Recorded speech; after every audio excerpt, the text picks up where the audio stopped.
I'm not what you would call a particularly smart individual. I generally like to think that it's my ADHD that caused me to perform so poorly in school, but I haven't exactly been diagnosed with it or anything. My dad is about as much of a dumbass as I am, but he did a good enough job for being a single parent and all. Mom was a proud member of the Pill-Popping Mothers of America, so she wasn't in the picture for long after I came around. Last I heard, she's up north somewhere, supposedly working on herself or something. As far as I can tell, she's been working on herself since long before I had no reason to yell mama into the night. No sense dwelling on all that, though. So yeah, I haven't spent much time in doctor's offices over the years, as my dad didn't always have the time, insurance, or money to get me checked out. Hell, he won't go to the hospital himself if he can help it. I remember one time he came home from the garage with 2 fingers on his left hand taped together with a bent welding rod on each side to keep them in place. From what he said, the beat-up old cherry picker gave out while they were trying to install a new motor in a lifted pickup truck. Dumbass reached out to catch it when the chain slipped, snapping back his pinky and ring finger while the motor dropped to the ground. Supposedly, it damn near crushed his foot too. Likely would have if he hadn't been dancing around cussing up a storm at the time. And he claimed the emergency room likely wouldn't be able to do much other than charge him 10 grand to hook him up with a more professional looking splint, so he just took care of it himself. And he was probably right, truth be told. Either way, after wearing that tape and welding rods for 2 months or so, his stubborn ass claimed his hand was back to normal, like I couldn't hear that clicking sound his pinky made afterward. Still does it to this day, too. Anywho, short story long, we don't really do doctors unless it's absolutely necessary. So in my mind would drift something awful in just about every class outside of shop and art for one reason or another. I looked some stuff up online and assumed I had attention deficit disorder. It did account for my mind's tendency to wander and all. It didn't help matters much that most of my teachers were boring as shit. I mean, if it isn't bad enough that for some reason some asshole years ago decided it would be a good idea to throw letters into mathematical equations, my algebra teacher had to be pushing 90, droning on in the most unenthused voice imaginable, while expecting his students to pay attention. I bet I counted every damn hole in that drop ceiling over the 3 years I spent repeating that damn class. Where was I? Oh yeah, the night I almost got myself killed. So this was after high school when I was working with my dad at the garage. He's pretty tight with the owner since they went to high school together too. I may not be the sharpest harpoon in the boat, but I'm pretty good with cars, just like my old man. Honestly, I like working with him. I got my own place now, so I probably wouldn't see him as much if it wasn't for that, plus the job pays pretty well, especially for a guy who took an extra couple of years to graduate high school. Sure, we fight like rabid cats sometimes, but a lot of the guys butt heads at the shop. Maybe it's just the nature of that kind of work. It could be that we're just a bunch of dysfunctional assholes too, but we're all cool by the end of the day. So me and Dwayne, an older guy who had worked there since around the time dirt was invented, I think, had to head to the other side of Atlanta to pick up a car. Apparently it belonged to the boss's cousin's kid or something, but he promised to get it fixed up for them. Given the fact that one of us was supposed to drive it back after we got there, I had to believe it wasn't in too bad of a shape, but he didn't specify anything about it. It took us a good 2 hours to get to the classy neighborhood, something that made me think this guy could surely afford to take care of any repairs at a closer garage, but I suppose even the wealthy folks aren't about to turn away the chance for something for free. The ride down there wasn't fun at all, with Dwayne blasting ancient country music the whole time. Now, I'm not trying to shit on anybody's taste in music or anything, but that old stuff back when it was still called country and western music, with the twangy guitar and depressing lyrics, yeah, that was not my thing. The old guy warbled the words so loud it damn near ruptured my eardrums. Yeah, okay, I'm exaggerating, but the dude couldn't sing for shit. It sounded like we had a damn chihuahua wrapped around the front axle trying to grab our attention while it beat its head against the concrete. So once we pulled up in front of the massive house, I stayed back by the road to have a smoke while Dwayne went to the front door. Turned out I had more than enough time to finish off the couple I had left with how long the old man ran his mouth for. Sure, it could have been the other guy who wouldn't shut up, but I knew my coworker was a talker when he wasn't moaning out ancient song lyrics. When they finally finished up whatever 400-page novel they had been reciting, Dwayne walked back to the truck, tossed me the keys, and nodded back to the gorgeous metallic blue Mercedes in the driveway. I was actually pretty surprised he was letting me drive it, but he always looked as though he'd rolled around in a puddle of grease before even stepping a foot into the garage, so it was probably for the best. He was already tearing off, howling that old country and western shit before I even got the car cranked.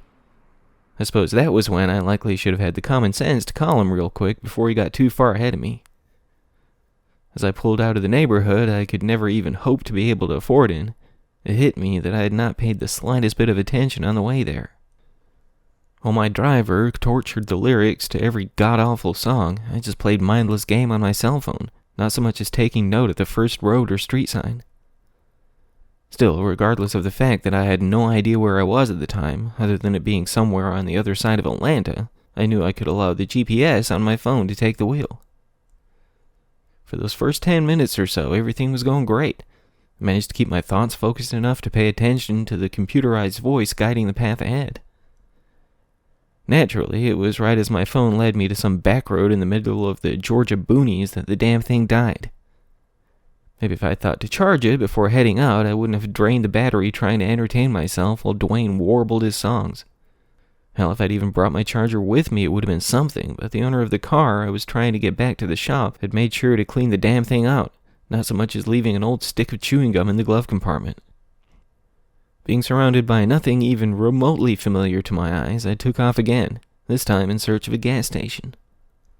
Not only would that likely be my best chance to get some directions, and maybe even a map, but I finished my last cigarette while I waited for Dwayne and the owner to finish their extended sermon or whatever.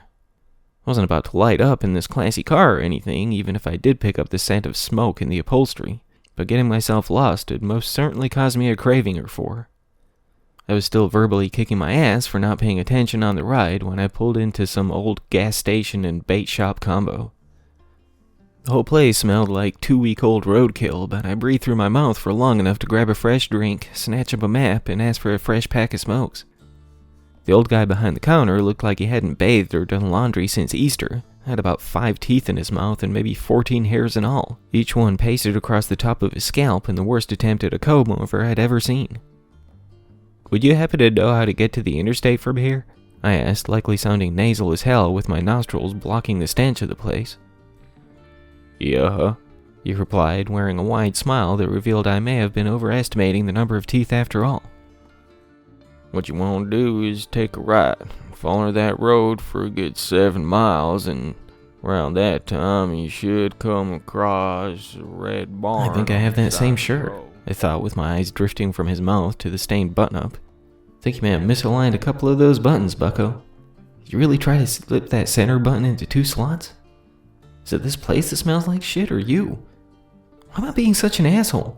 What the fuck is it my business if this guy doesn't own a toothbrush or a shower? "It'll take you right to it," he said, finishing the directions I had not remotely paid attention to. So I take a right out of here and..." "It's alright," he replied, laughing under his breath. "Was you even listening?" Yeah," I lied. "I just want to be sure, you know?" "Alright, looky," he began again, drooling slightly from his chuckles and a large wad of chewing tobacco. "Take that first right. Follow that for about 7 miles. After that, you'll see a red barn on the side of the road." "Just spit already," I thought, my eyes following the thick brown drool as it dropped from his chin to his shirt. "You have a bottle right there. Just spit. Wipe your damn mouth and..." "See the old farmhouse up on the hill. You should be about there. Take a second left after that. And then Spit! Not too For long crying out loud, I know you gotta feel it leaking down your chin. I know smoking is a nasty enough habit, but ugh, that shit's just gross. That'll take you right to it," he finished, just glaring at me as though a large question mark just appeared above my head. "You got it now?" Yeah, thanks," I said, snatching up my bag of goodies, turning on my heels and swiftly heading through the door. Yes, I felt like a very special sort of idiot for not being able to hang in there long enough for some simple directions, but I still felt confident I'd heard enough to get by. "Take that first right," he said, and that's exactly what I planned to do, after indulging in a well-earned cigarette. As I lit one up, feeling that peculiar sensation of being watched, I turned to see the old guy staring out at me, as though wondering why I hadn't got moving yet, given his masterful directions I had been mentally checked out for twice. I just waved back at him, feeling more uncomfortable by the second, wearing a grin I know had to be downright goofy. He did not return either of my gestures, only glared back at me with a very puzzled expression on his face. Though I had barely cleaned off half of my smoke, I dropped it to the ground, smeared it out with my shoe, and got back in my car, backing out as soon as I cranked it up. I gave one last glance back at the strange old man, who still just glared at me, even with another customer seemingly awaiting his change. I just gave a nod and left the old bait gas station in the dust, taking that first right as suggested. Sure enough, 7 miles up the road, I saw a large red barn next to an intersection. A four-way intersection of all things. Had this not been the point, my mind wandered each time the old guy attempted to lend me a hand. I may have the slightest idea which road to take. I just parked there, studying each of the roads that looked no different from one another. Not in any way that would read as the most likely to lead to the interstate anyway. I unfolded the map I'd picked up at the bait shop, staring at it like I was attempting to decipher the Da Vinci Code. This being the first time I had ever looked at a map, other than a passing glance or three, I couldn't so much as narrow down my own location at the time. Finally, giving up on that, folding the damn thing up to the best of my ability, I just tossed it on the passenger seat and resumed my stare down with the intersection. I have no idea how long I sat in place, feeling like Sherlock Holmes, attempting to deduce the clues most likely to indicate who bludgeoned Lady Witherington to death or some shit, when a horn from behind me snapped me back to reality. Feeling as though I'd just experienced a stroke of genius, I rolled down the window to wave the large green pickup truck to go around me, hoping that I could potentially follow them back to civilization. When they slowly pulled up alongside me, the guy in the passenger seat, who looked about 7 feet tall and maybe 100 pounds soaking wet, stared down at me like I was recording a topless TikTok or something, before they turned to the left, hitting the gas as soon as the wheels straightened back out. Taking that as my hopeful indicator of the correct path, I threw the Mercedes back in gear and began my pursuit. While I didn't stop to consider that this may seem somewhat unsettling to those guiding the road ahead, as I waved them onwards only to follow from behind, it didn't take me long to lose sight of them. This being an especially windy road, one that I wasn't remotely familiar with, I hadn't a chance of keeping up with those who seemingly had no issues navigating it. Maybe 15 minutes later, after seeing not the slightest trace of anything or anyone, I was beginning to feel as though I had made the worst decision possible. Granted, I couldn't be sure how far I had actually traveled since leaving that intersection behind, as the road had more curves than my ex-girlfriend, making it so as I could barely break 40 miles an hour. There wasn't even anywhere to turn around. No driveways, no branching roads, only 2 skinny lanes and a shit ton of sharp lefts and rights. I swear, whoever designed this damn road must have been 50 shades of plastered at the time. I halfway thought about attempting to make a U-turn and head back to that four-way, but I didn't need to risk getting the wheels lodged in the ditch or anything. I was already lost. The last thing I needed was to be stranded as well. Another 20 minutes or so later, as I was beginning to feel more hopeless than a hooker in a monastery, I was finally greeted with the sight of a right turn ahead. It looked like a much smoother road than the one I was on, so I considered just using it to turn back the way I came until this little light ahead encouraged me to check it out. Not only was I in no rush to head back to that intersection, only to have another choice to make, but I had to believe that the illumination was a sign of civilization at least. About 5 miles up that straight and baby-smooth road, I finally saw life beyond my own ahead, but not in the way I had hoped. It looked like some sort of fancy mansion, all lit up like Christmas morning. The closer I got, the more out of my element I felt. There were maybe 9 or 10 vehicles parked out in front, most of which looked as though I could never afford to make a single payment, let alone own one outright, but that same green pickup truck was third from the end in the row. Given that this was the first thing I'd seen besides trees and potholes in God knows how long, it wasn't exactly a surprise to see the road's only other travelers, but I hoped they wouldn't think I was some kind of weirdo if I did run into them in person. With a fairly wide parking area, I didn't exactly have a hard time finding an open spot, but I was still hesitant about walking up and knocking on the door. I couldn't make out any sounds coming from the massive house that was easily 5 or 7 times the size of my own place, regardless of the veritable horde of what I assumed to be the visitors parked out in front. If nothing else, I hoped that somebody inside would be willing and able to help me find my way home, but as I climbed out of the Mercedes, I was suddenly in no rush to find out. Being not exactly a people person, I wasn't fond of asking strangers for assistance, especially in their own house I likely wouldn't be welcome in. So I lit another cigarette while I muddled over my next steps. I felt my whole back tense up with nerves when the front door swung open, revealing a pretty and glamorous blonde who stared right at me when she walked out. "Hi," she mouthed, giving me a wave. I just waved back, uncertain of anything else to do at the time. As she closed the door behind her, walked down the steps, and paced towards me, she maintained that friendly grin the whole time. It wasn't a fake smile either. I mean, it didn't come off that way anyway. If anything, it seemed more of an expression that only the closest friends or family would wear. That "I'm genuinely happy to see you" smile. While I was parked to the end of the row of crazy expensive vehicles, she didn't have to walk all that far to get to me. The way she moved in that tight-fitting and slinky black dress, it was more like she floated across the pavement, rather than placing one foot in front of the other. She was both elegant and absolutely gorgeous, quite far removed from the women I would talk to on a more regular basis. "Can I bum one of those?" she asked, breathing the words in a sultry voice while gesturing to the cigarette I still held. "Oh, yeah, of course," I replied, pulling the pack from my pocket and flipping open the lid. "Thanks. I've been dying for a drag, but Daddy doesn't approve," she said, rolling her eyes with a giggle. "So, are you the guy? I thought you'd be bigger and not as cute." "Huh? Oh, no, I was just hoping I could maybe get some directions back to the interstate. Got myself turned around a while back and..." "Wait, you ended up here completely by chance?" she said with a laugh that lit up her whole face. "What are the odds of that?" "Well, I mean, this was the only place for miles, you know. I hadn't seen anybody for a while. I just hoped that I could..." "I gotcha," she said, laying a hand on my arm, still giving me that warm smile. "It's not hard to find. All you have to do is head back the way you came until you get to a four-way intersection. You with me?"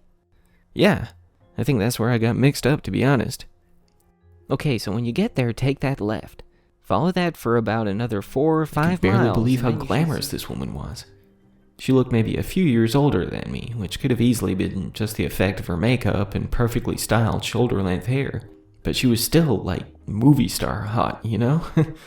This was not the average girl, by any means. The fact that she was talking to me like an old friend, even though we'd never met before, was... shit. "Another right after that, and you should hit the exit after a couple miles." Left at the four-way," I stated, pretending I'd paid the slightest bit of attention to what came next. Yep, she said, slipping her hand from my arm. "Well, I can't thank you enough. I guess I'll..." "You want to come in for a bit? We're having a little get-together, and I know you gotta be hungry or thirsty after all the driving." Yeah, I should really get going," I said, knowing full well that my dad would either be worried or pissed by this point, likely both, to be honest. "But I really do appreciate your help." "You sure?" she asked in a playful voice, stroking my arm again. "We could talk more if you come inside." Believe me, I would love nothing more, but..." "That's that then," she giggled, snatching me by the hand, flicking the butt of her cigarette to one side. "Everyone's gonna love you, I just know it." "But, I really need... I'm not dressed for..." "Oh, quit playing hard to get," she said, giggling some more. "You know you wanna." She wasn't wrong, of course. Not to overshare or anything, but it had been a while. Okay, the Sahara Desert has likely been going through a shorter dry spell than I have, but surely someone as intoxicating as this gorgeous blonde couldn't really be interested in me like that, right? Yeah, I was certain she was just being friendly and all, but I wasn't going to argue with the chance to find out, not that she was giving me much choice in the matter. "What's your name, cutie?" she asked, opening the door to the strangely intimidating mansion. Bill. Billy Saxon. Most people just call me Sax." "Well, isn't that sexy?" she said, chuckling again while biting her lower lip. "You're so cute. I could just eat you up." Yeah, she was totally leading me on, but I was lapping it up like a thirsty dog. I'd never been what you could call especially good-looking or anything, but I try to keep in shape. Sort of goes with the job, really, given the heavy lifting and working with my hands and all. But she seemed like someone who liked to play games. Still, I had to go with her, right? When she pulled me into a wide dining area type room, there were only a handful of other people there. An older man and woman, each with gray and white hair and a look on their face like they were watching their favorite beagle dropping the kids off of the fire hydrant. 3 men who looked like they could be the blonde's brothers, and a pretty brunette wearing a black skirt and a white top. They all looked directly at me when the girl finally let my hand drop from hers, glancing back at me with an oddly proud expression. This is Billy, everyone, but you can call him Sax. He got himself lost and ended up here completely by accident." She made an exaggerated pouty face with that. "Is that right?" the older guy said, looking like he could smell the sweat that was forming on my lower back. Yep, the blonde said. "So what you think?" "Huh? Oh, yeah, you have a lovely home.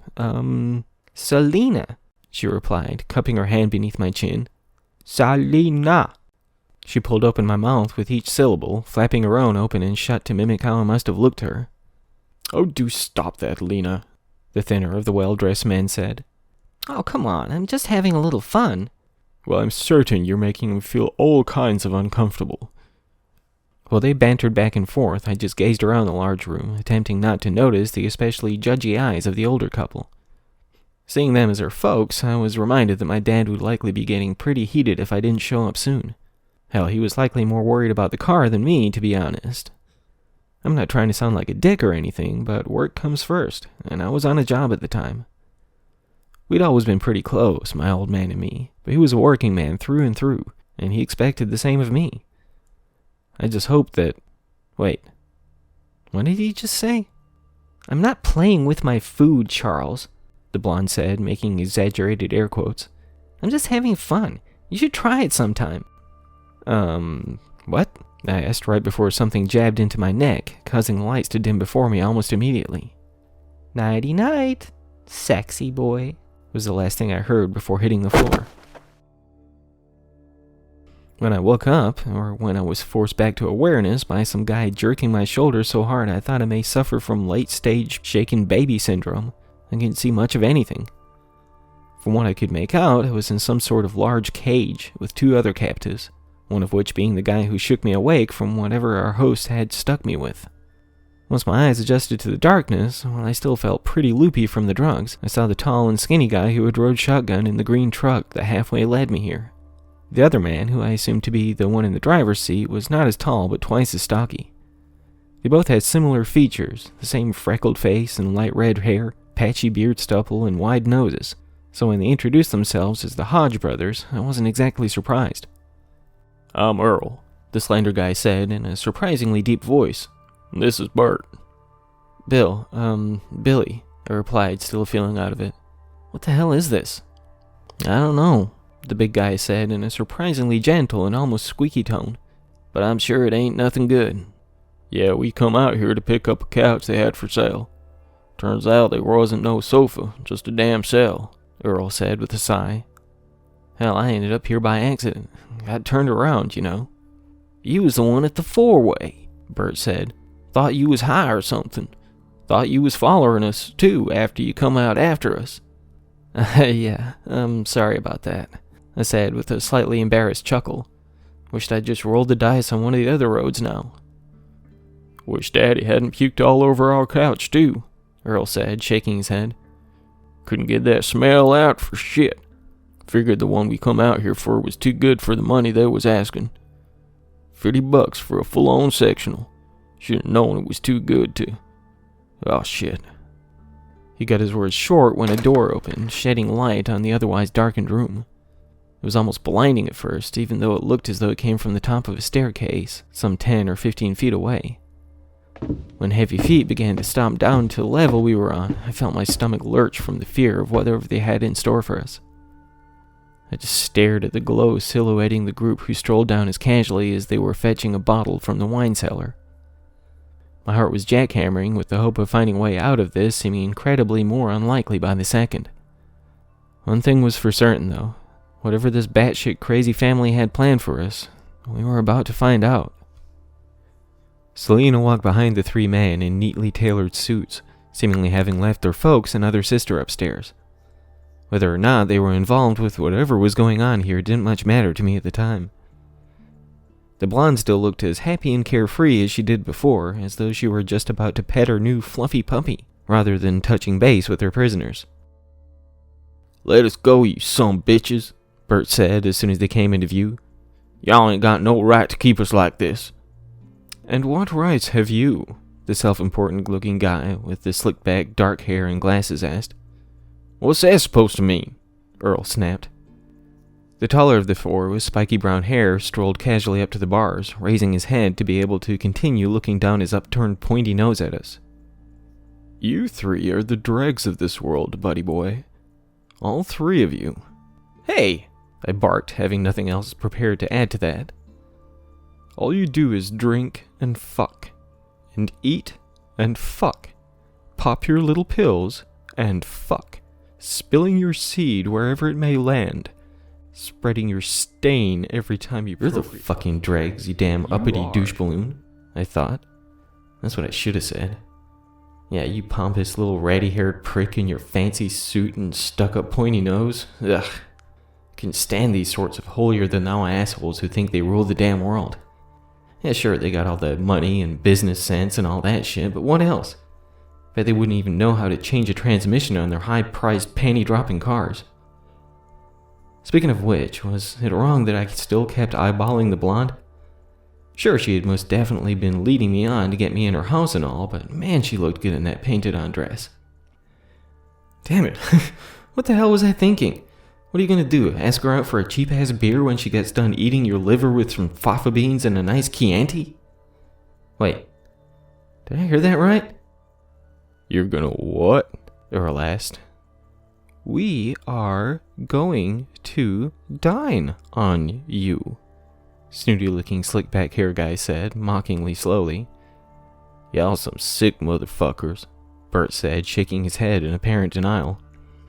Selena was giggling, bouncing up and down on her heels and clapping her hands like a lunatic. Yeah, safe to say I found her a good deal less attractive by that point. When the other guy walked down the stairs, flexing each likely high-priced step under his massive feet, I understood that they were not just toying with us, or playing some kind of sick joke to get their rocks off and whatnot. He looked like about 400 pounds of rock-solid muscle, wearing a wife-beater and a leather apron that was covered in brown and red stains, likely from many previous dinner specials. He didn't have a lick of hair on his head, nor did he remotely resemble any of the other residents in the house. I figured he was some kind of very special chef or something, like the Gordon Ramsay for the upper crusty cannibals of the country. This week on Cooking with the Rich and Shameless, Pierre the People Pickler whips up a deluxe batch of redneck genitals to tease your palate. Stay tuned for the recipe for country fried gonads on a bed of caviar and parsley. Ah, fuck me. We were screwed. Not all at once, of course, the spiky-haired guy said. That would be just a waste after all. So, who will it be first? I want the cute one, Selena said, still lit up like the birthday girl. It's not often that I don't want to be considered the cute one to a pretty girl, but I was most certainly hoping she was more into skinny or stocky guys at this point. I want sexy boy. He looks delicious, she said, bouncing in place again.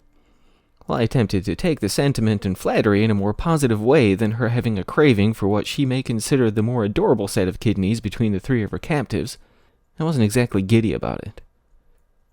Oh, do shut up, Lena, the slick hair and glasses guy said. You're not the only vote, you know. I want the big guy, the other, more slender guy with the black hair added. I like a bit of grizzle on my meat. I could care less, spiky-haired guy said, but we do need to make a decision soon. I'm positively famished. In that case, I will add my vote for the cute one as well, Slick said, mimicking his sister's exaggerated air quotes from earlier. Well, shit, I thought, letting out a heavy sigh. While I held on to the hope that the stone-faced beast of a chef may get a vote, it would only tie things up at best. Of course, given the way the quartet of spoiled rich kids regarded him, he seemed nothing more than the hired help to them. Plus, he hadn't spoken even the first word since strolling into the room. Yay! Selena said, now clapping her hands in addition to the hopping. You two up against the back, the barbarian chef said in a disturbingly gentle and intelligent-sounding voice, holding out a hand to receive the key the snooty, slick-back hair guy held out. I could almost feel my sternum crack from how violently my heart was beating as he slid the key into the padlock holding the gate shut. As he turned it, the immense speed at which the blood was coursing through my veins made my head so loopy, I thought I may either pass out or pass on. I almost hoped for the second option more than the first, as I had no idea if I would be laid to rest before being stuffed like a damn Thanksgiving turkey. While Earl and Bert were doing what they were told to, pressing their backs firmly against the bars at the rear of the cage, I suddenly found my mind no longer attempting to drift away. The scene played out before me in almost slow motion, with the padlock freed and the gates latched, screeching to one side in an agonizing wail that I would likely imitate within the hour. I couldn't even hope to break my attention from the immense man whose head sparkled in the soft illumination. When he reached one gargantuan hand through the opening, snatching me by my collar and aggressively yanking me several steps closer to being flambéed, he outstretched his other wide mitt to close the gate back shut, something that did not quite go as effectively as he planned. With some sort of primal scream seemingly beginning at the pit of Bert's gut before launching from his mouth like it was shot from a cannon, I felt my body careening back to the hard ground as he attempted to tackle the beefy chef. While his attack was about as effective as if he were swatting a brick wall with a wiffle bat, it did cause the hulking man to take a few steps back, allowing his far more slender sibling to slide free of the cage as well. When I fell to the ground, I took great satisfaction in seeing Earl's tightly balled fist connecting with the pointy nose of the spiky-haired guy, effectively redirecting its angle with a splash of sticky blood. Bert was still waging a war in the midsection of the beast in the leather apron, causing little more than earning some laughter from his target. When the chef snatched up the fist that couldn't even inspire him to wince a little, slamming Bert against the gate, he finally succeeded in closing it back shut. In the meantime, a screeching Selena was running for the steps, while the quite impressive fighting skills of the skinny guy had already rendered two of the brothers unconscious. While he kicked at the gut of the slick-haired guy on the floor, the more slender of the brothers landed a hit to his face, almost causing him to lose his footing and join the duo on the ground. Finally pushing myself back to my feet, I interjected before he could land another punch, kicking the well-dressed man in the nuts so hard I felt a concussion in my ankle. Though the anguished and horror-struck look on the face was almost laughable, I wasted no time in launching my steel-toe boot into his boys for a second and third time, not yielding my attack on his chances for potential offspring until I felt them crunch, dropping him next to his brothers. While the other two were down for the count, I went ahead and similarly crushed their cojones, just to lessen the possibility of their family tree growing any more branches. When Bert, seemingly inspired by my actions, began thrusting his own feet against the crotch of the guy who now held him against the gate, 2 feet from the floor in his outstretched hand, it barely caused the people pickler to break a sweat. Earl and I were both beating, kicking, and punching at the giant until I heard more feet stomping down the steps behind us. I turned around just in time to push the skinny guy from the path of the bullet the older man fired at us. Selena was standing right behind him, holding his shoulder like she needed him to protect her from the monster in the closet. Over and over again, he discharged the weapon, taking no care in the fact that half of his bullets were drilling into his likely high-priced cook.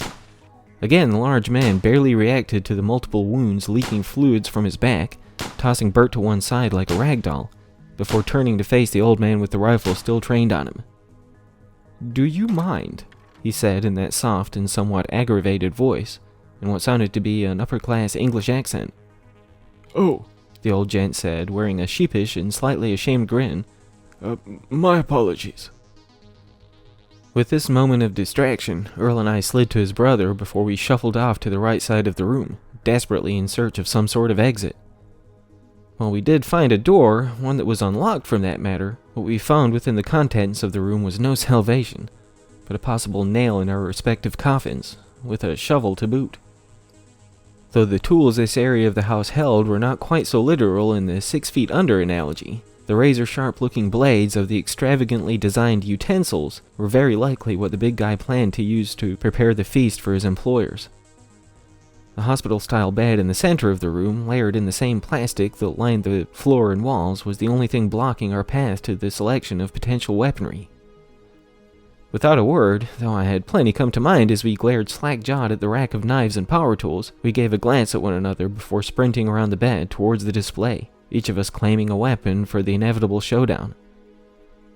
While I felt barely confident in my choice of a long serrated knife, almost modeled more like a wakizashi than kitchen flare, that brief moment of self-assurance came to a quick close when the beast in the apron came strolling through the open door, having claimed the rifle from his boss. I barely avoided that first shot, feeling it graze my shoulder as I leapt to one side, something that appeared so much more effective in an average action movie. The next one drilled into the side of the rack of blades, sending many of them to the plastic-lined floor. I must have come off like a poorly trained dancer as I swirled around on the ground, attempting to avoid certain death.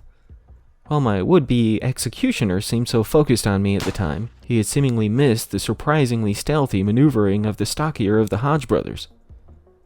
For the first time, the immense man looked shocked when Bert slammed the wide butcher's knife into the meat of his upper thigh, breaking that stone-faced expression he had worn since we met. When he kicked back his attacker with his less mutilated leg, he yanked the blade free, dropping the rifle to the floor. Bert slid back, reaching out for the heavy meat tenderizer his brother attempted to hand him, when the big guy closed in quickly, bringing the butcher's knife down on the arm his target held out, separating it halfway down his forearm. Earl screamed out harder than his sibling was able to, as he just glared wide-eyed and horrified at the stump that used to have a wrist and a hand attached. As the chef swiped down for a second time, I pushed forward, holding my blade out like a lance, piercing it through his wrist before he could dig a ditch into Bert's neck. He just stopped in place, stared down at his oozing limb and up to face me, tilting his head like a curious mutt. When he began to move towards me, not so much as pulling the knife from his arm, Earl let out another scream, one almost as primal as the war cry his brother has echoed back in the cage. When he had traded in the meat tenderizer for an especially wide, dual-edged blade, I can't say, as I was almost a deer in headlights for the reddening eyes of the hell-bent chef. But when he forced it into the groin of the big guy, it was finally clear that it was indeed a man we faced after all. The shriek that howled from the mouth of the massive individual was almost enough to make my ears bleed, a shrill squeal that grew louder and more visceral with every tear of Earl's dagger. Even with the large arms, one of which still had a knife through it, swinging erratically at the skinny fella, he had no problem avoiding them as he was quite the squirrely one. There was nothing but grizzled meat and gnarled tissue left in the wake of his attacks, and when Bert rejoined the fight, slicing at the gut of the big guy with that same butcher's knife that took his hand, I snatched up the biggest damn blade I could find. All three of us swung our weapons at the beast, hacking ditches and carving chunks from him until there was simply not enough blood left in the man to allow him to remain conscious.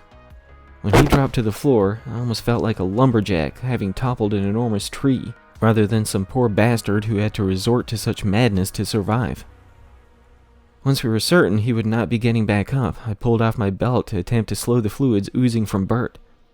Earl wrapped the severed hand with some plastic he cut from the lining of the floor, hopeful to be able to preserve it for the time being, before we helped his brother back to his feet. As we hesitantly approached the door, I picked up the rifle, inspecting it to see that it only had 2 bullets left, and I took the forefront on our hopeful escape. I saw no trace of anyone when we got back to the room with the cage, except for the 3 buckled men still sleeping it off. I strangely wasn't surprised to see that their folks or sisters hadn't attempted to pull them to safety. Just for good measure, I gave a few complimentary kicks to their pills as we passed by, just to be sure they simply weren't faking it to throw us off. Not to mention, it was just sort of satisfying by that point. Even Bert let out an exhausted chuckle as I planted my steel toe against the 3rd set of well-tenderized meatballs. I had to be sure, right? When I placed my foot on the first step, I tried to keep it as light as possible. While I was sure that a wealthy family of carnivores would not tolerate a squeaky floor in their fancy mansion, I wasn't about to take any chances. With each hesitant step, I tried to keep my shivering limbs from significantly altering the course of any of the 2 bullets I may have to spend on any of these sick bastards. But when I peered through the doorway at the top of the stairs to see no one around, I just knew they were planning something. I suggested taking a look around to see if we could locate some ice to put Bert's hand on, but he just shook his head dismissively. Let's just get the hell out of here. I gave a glance to Earl, who nodded his approval, and we made our way to the front door, keeping an eye on our backs. As soon as I opened the door, feeling almost exhilarated from the cool wind blowing out from the outside world, the sound of a hammer being pulled back on another firearm caused that brief moment of joy to sink to the pit of my stomach. Turn around, the voice from behind said. I turned to see the older guy holding what looked to be some sort of flintlock pistol, wearing a shit-eating grin. His wife and daughter stood a ways behind him, with him attempting to come off like the noble hero in this insane scenario. Not only can we not allow you to leave, not after what you have done to my children, but we are still hungry, you see. Your chef is dead, you fucking prick, I replied. While Jeffrey was, quite the talented professional, It's not as though I've never had to prepare my own food. Now, if you will kindly close the door, drop the... Whether it was the fact that I was too damn tired to care anymore, or just that I had a feeling he was fully prepared to drone on for a while to make us feel as small and worthless as possible, I can't honestly say. Whatever it was, the shocked look on his face when I quickly raised the rifle, sending one of my 2 remaining bullets directly between his eyes, was almost as satisfying as the sound of his son's cojones being pummeled. Selena, her sister, and her mother all screamed out and ran out of the room before I could decide who would get the last bullet, so we wasted no time in quickening our escape through the open door. I helped Earl load his brother into the truck before heading for the car I still had to get to the shop, though that was the least of my concerns at the time. As I backed up to see the taillights of the green truck speeding away, I threw the Mercedes into drive and pushed the pedal to the floor, slamming the brakes a second later when the pretty blonde in the painted-on dress came running out, about 10 feet in front of me. Don't go! She called out with tears streaming down her face.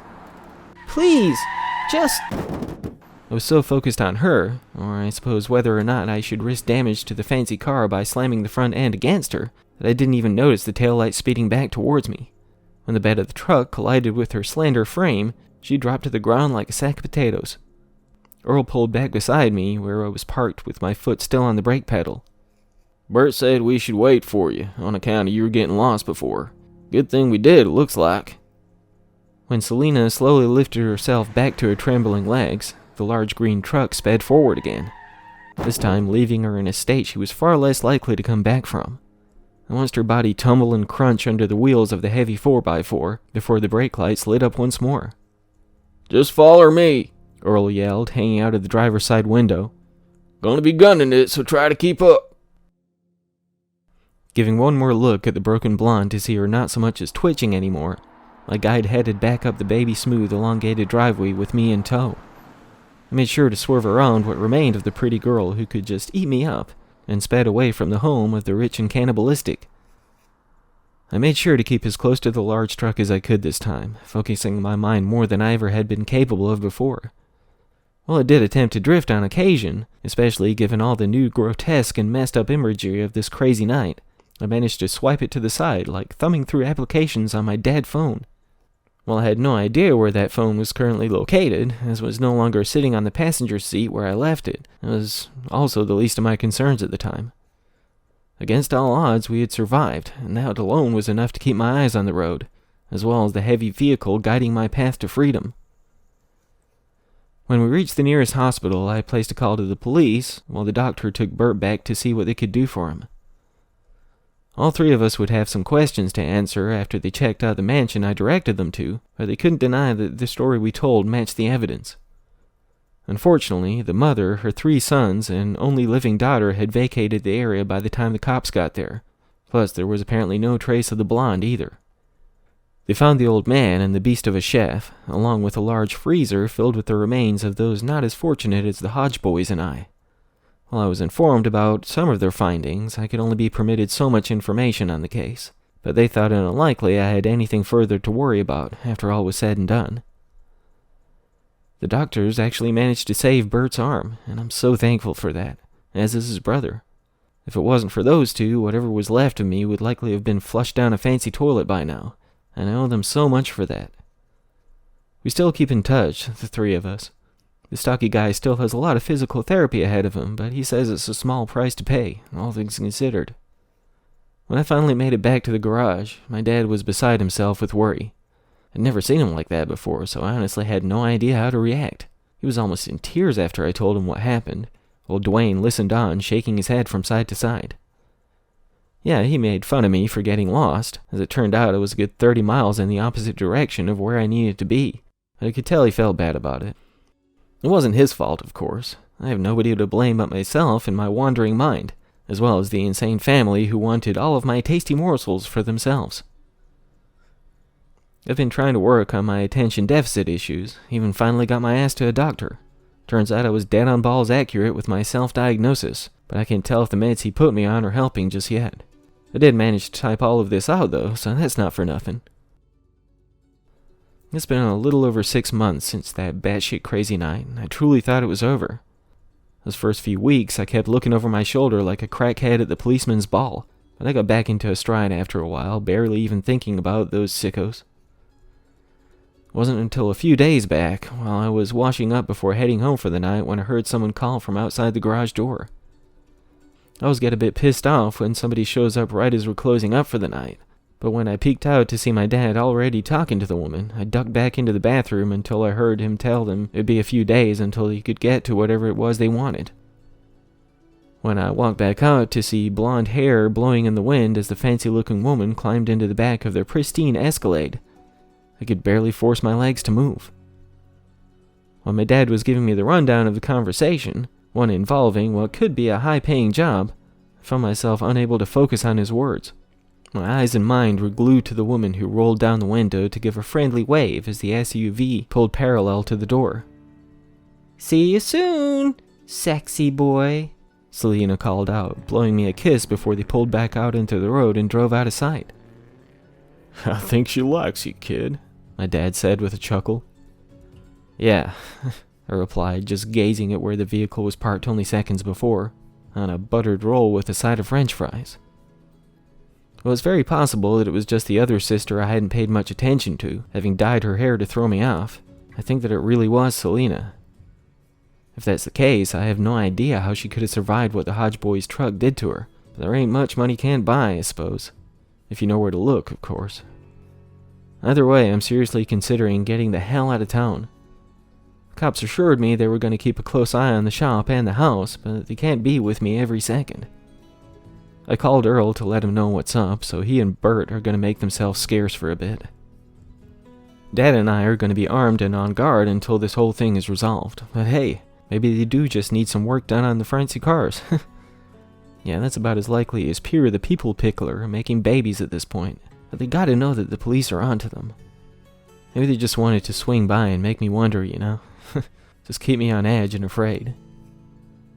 Whatever the case, whether that visit was just to let me know that we didn't beat them, or that they still plan on having me over for dinner, I can most definitely say that my mind is more focused than it used to be. Yes, that primary thought is that I quite literally escaped the frying pan only to be potentially belly flop in the fire. But that's something, right?